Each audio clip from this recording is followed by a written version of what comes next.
अस्सलाम वालेकुम। नबी करीम को 610 ईस्वी में नबूवत अता हुई तो आपने 3 साल तक खामोशी और हिकमत के साथ मक्का मुकर्रमा में इस्लाम की दावत दी और बहुत से लोग ईमान ले आए। फिर जब अल्लाह ताला का हुक्म आया कि दीन हक को खुलकर बयान की जाए तो आपने 613 ईस्वी में मक्का मुकर्रमा में कुरैश के सामने इस्लाम का पैगाम पेश किया।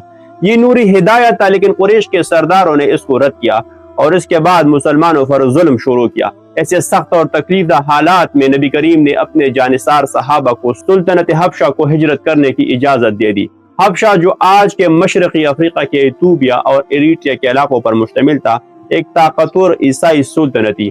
हबशा के नेक दिल और रहमदिल बादशाह निजाशी, जिसका असल नाम असमा बिन अबजर था। निजाशी हबशा के बादशाहों का लक़ब था, जैसे रूम के बादशाह को कैसर और फारस के बादशाह को कसरा कहता है। निजाशी की सुल्तनत में अदल और इंसाफ का बोलबाला था और यही वजह थी कि नबी करीम ने अपने मजलूम सहाबा को वहाँ हिजरत करने की इजाजत अता फरमाई।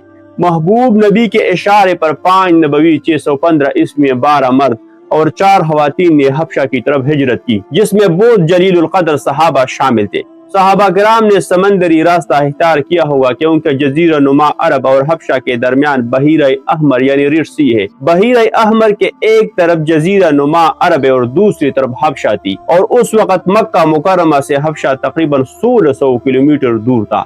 ये काफिला मक्का मुकर्रमा से जदा या किसी करीबी बंदरगाह तक पहुंचे होंगे और फिर किश्तियों के जरिए बहीरा अहमर रेड सी को अबूर करके हबशा के साहिल पर पहुंचे। ये कोई मामूली सफर नहीं था, बल्कि कई दिनों पर मुहित एक आजमाइश थी। जब ये काफिला हबशा पहुंचकर वहां सुकून के साथ जिंदगी गुजारने लगा तो कुछ अरसे बाद इन्हें किसी जरिए से ये खबर मिली कि मक्का मुकर्रमा में हालात बेहतर हो गई और सब कुरैश ने इस्लाम कबूल किया। ये खबर सुनकर कुछ सहाबा वापस मक्का मुकर्रमा आए, लेकिन जब वो मक्का मुकर्रमा के करीब पहुंचे तो इनको मालूम हुआ कि ये खबर महज एक अफवाह थी और मुसलमानों पर जुल्म पहले से भी ज्यादा बढ़ चुका है। तो कुछ सहाबा ने रास्ते से दोबारा हबशा की तरफ हिजरत करने का फैसला किया और कुछ सहाबा चुपके से मक्का मुकर्रमा में दाखिल हुए। मक्का मुकर्रमा में मौजूद सहाबा कराम पर जुल्म दिन ब दिन बढ़ता जा रहा था। जब हालात बहुत ज्यादा मुश्किल हो गई तो नबी करीम ने 6 नबवी 616 ईस्वी में मजीद सहाबा को हबशा हिजरत करने की इजाजत अता फरमाई। इस बार काफिला पहले से बड़ा था। 83 मर्दों के साथ 18 खवातीन ने भी अमन की तलाशी में हबशा की तरफ हिजरत की।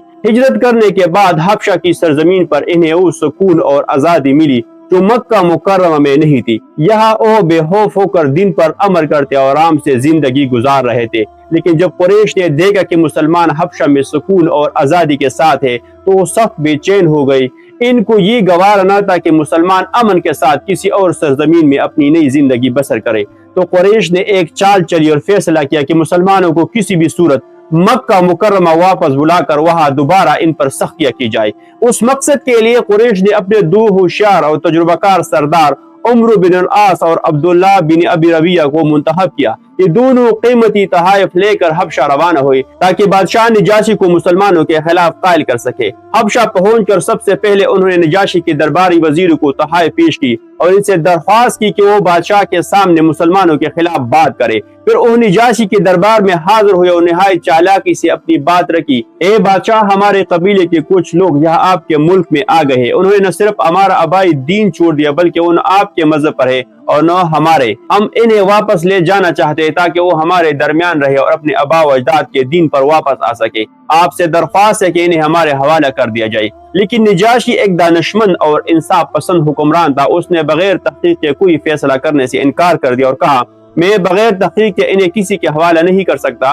पहले मैं इनकी बात सुनूंगा फिर फैसला करूंगा। निजाशी ने मुसलमानों को दरबार में बुलाया और कहा, तुम्हारे कौम के लोग कहते हैं कि आप लोगों ने इनका दीन छोड़ दिया। न तुम हमारे दीन पर हो न किसी और मालूम दीन पर हो। आखिर ये दीन क्या है? हजरत जाफर बिन अबी तालिब ने फरमाया, ए बादशाह, हम जहालत में मुब्तला थे, बुतों की पूजा करते, मुर्दार खाते, बुरे कामों में मगन रहते, रिश्तेदारों से बदसलूकी करते, हमसायों पर जुल्म करते और ताकतवर कमजोर पर जुल्म करता।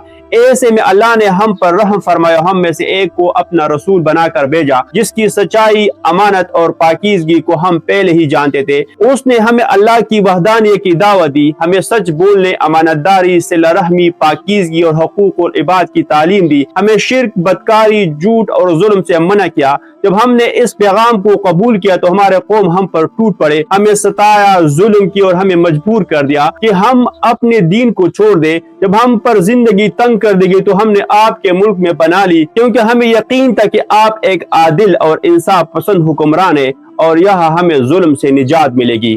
نجاشی نے جب یہ سنا تو اس نے کہا، کیا تمہارے نبی پر کوئی وحی بھی نازل ہوئی ہے؟ اور حضرت عیسیٰ علیہ السلام کے بارے میں آپ لوگوں کا کیا عقیدہ ہے؟ اس پر حضرت جعفر نے سورہ مریم کی چند آیات کی تلاوت کی، جن میں حضرت مریم علیہ السلام اور حضرت عیسیٰ علیہ السلام کی پاکیزگی کا ذکر تھا، اور پھر فرمایا، ہم وہی کہتے ہیں جو ہمارے نبی نے ہمیں سکھایا، ہم مانتے کہ حضرت عیسیٰ علیہ السلام اللہ کا بندہ اور اس کا رسول ہے۔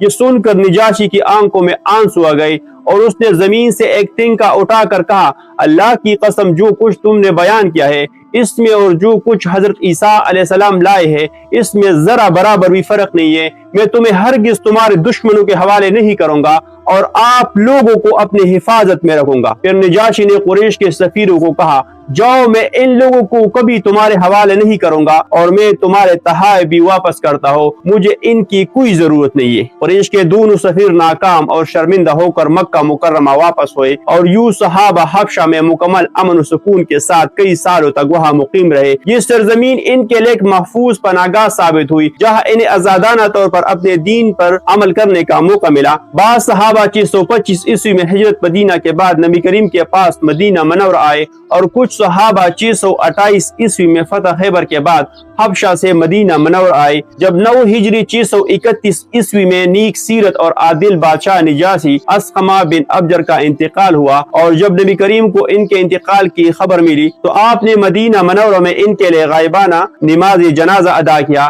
یہ اسلامی تاریخ میں پہلا موقع تھا کہ کسی کے لیے غائبانہ نماز جنازہ پڑھی گئی، اور یہ اس بات کی دلیل ہے کہ نجاشی نے اسلام قبول کر لیا تھا۔ ہجرت حبشہ مسلمانوں کے لیے ایک نیا موڑ ثابت ہوئی۔ قریش نے ہر ممکن کوشش کی کہ انہیں وہاں سے نکال دیا جائے، لیکن نجاشی کی انصاف پسندی اور حضرت جعفر بن ابی طالب کی دانشمندی نے اسلام کو ایک محفوظ ٹھکانہ فراہم کیا۔ لیکن یہاں مکہ مکرمہ میں حالات دن بدن سخت ہوتے جا رہے تھے۔ جو صحابہ کرام حبشہ ہجرت نہ کر سکے اور خود نبی کریم بھی شدید ظلم و ستم کا سامنا کر رہے تھے، لیکن اس آزمائش کے درمیان آپ کا شفیق چچا ابو طالب ایک مضبوط دیوار کی مانند آپ کی حفاظت کر رہا تھا۔ پھر قریش نے 617 عیسوی میں ایک ظالمانہ فیصلہ کیا، جب تک بنی ہاشم نبی کریم کو ان کے حوالہ نہ کر دے ان سے ہر طرح کے تعلقات ختم کر دی جائے گی۔ یہ بائیکاٹ مسلمانوں کے لیے ایک بہت بڑی آزمائش تھا۔ نبی کریم کے خاندان بنی ہاشم اور وہ خوش نصیب لوگ جو اسلام قبول کر چکے تھے مکہ مکرمہ کی ایک پہاڑی وادی شب ابی طالب میں پناہ لینے پر مجبور ہو گئی۔ 3 سال تک بھوک، پیاس اور بے پناہ مشکلات کی سخت آزمائشوں سے گزرے، لیکن ان کے صبر، حوصلے اور اللہ پر کامل بھروسے نے قربانی اور استقامت کی ایک لازوال داستان رقم کر دی۔ یہ وہی ایمان تھا جو اندھیری راتوں میں امید کی روشنی بن کر چمکتا رہا۔ پھر اللہ کی مدد سے یہ محاصرہ کیسے ختم ہوا، اس کی تفصیل انشاءاللہ اگلی ویڈیو میں پیش کریں گے۔ سبسکرائب۔ اللہ حافظ۔